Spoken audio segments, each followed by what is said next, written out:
আসন্ন ত্রয়োদশ জাতীয় সংসদ নির্বাচনকে সামনে রেখে চট্টগ্রাম ৭ রাঙ্গুনিয়া আসনে গণসংযোগ শুরু করেছেন বিএনপি মনোনীত ধানের শীষের প্রার্থী হুমাম কাদের চৌধুরী।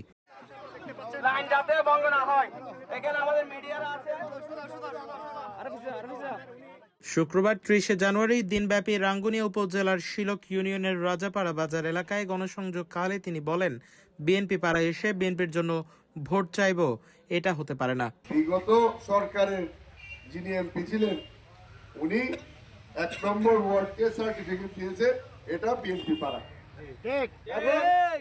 বিএনপির ক্যান্ডিডেট বিএনপি এলাকায় এসে বিএনপির জন্য ভোট চাবে, এটা তো কোনো মানে হয় না। এখানে প্রত্যেকটা ভোট ধানের শীষে পড়বে, ঠিক কিনা? তবে কিছু কিছু কথা বলে যাওয়া দরকার।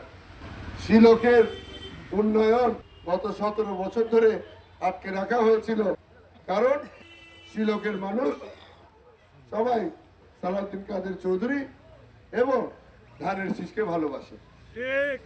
এখন সালাউদ্দিন কাদের চৌধুরী আর ধানের শীষকে ভালোবাসা এত বড় যে একটা অপরাধ, এটা আমি আগে জানতাম না। এই ১৭ বছরে আমাদেরকে এই শিক্ষা দেওয়া হলো। ঠিক আছে, ১৭ বছর কষ্ট পেয়েছেন, কারণ আপনারা বিএনপি করেন। ইনশাআল্লাহ ১২ তারিখে বিএনপি ক্ষমতায় আসবে, আপনাদের সরকার ক্ষমতায় আসবে ইনশাআল্লাহ। এ সময় উপস্থিত ছিলেন অধ্যাপক মোহাম্মদ ইউনুস চৌধুরী, অধ্যাপক আজম খান, অধ্যাপক কুতুবুদ্দিন বাহার, শওকত আলী নূর, আবু আহমেদ হাসনাত, নওয়াব মিয়া চেয়ারম্যান সহ বিএনপি এবং অঙ্গ ও সহযোগী সংগঠনের অসংখ্য নেতাকর্মী।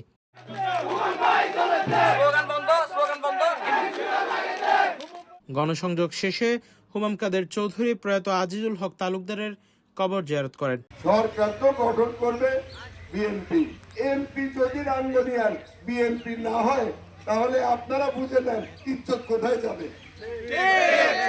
এখন আপনাদের ইজ্জত, আমার ইজ্জত, আমার দলের ইজ্জত, এগুলো সবকিছু পাহারাদার আপনারা। আমি অন্যান্য ইউনিয়ন, অন্যান্য ভোট কেন্দ্রে কি হবে আমি জানি না, কিছুটাই হয়তো একটু পিছিয়ে থাকতে পারি, কিন্তু আপনাদেরকে দায়িত্ব দিয়ে গেলাম, আপনারা এখানে বিপুল ভোট দিয়ে আমাকে এগিয়ে দিবেন ইনশাআল্লাহ। সন্ত্রাসীরা এই এলাকা ভয় পায়, কারণ বিএনপি এই এলাকা পাহারা দিয়ে রেখেছিল ১৭ বছর। এই দায়িত্ব আগামী ৫ বছরও আপনাদের পালন করতে হবে ইনশাআল্লাহ।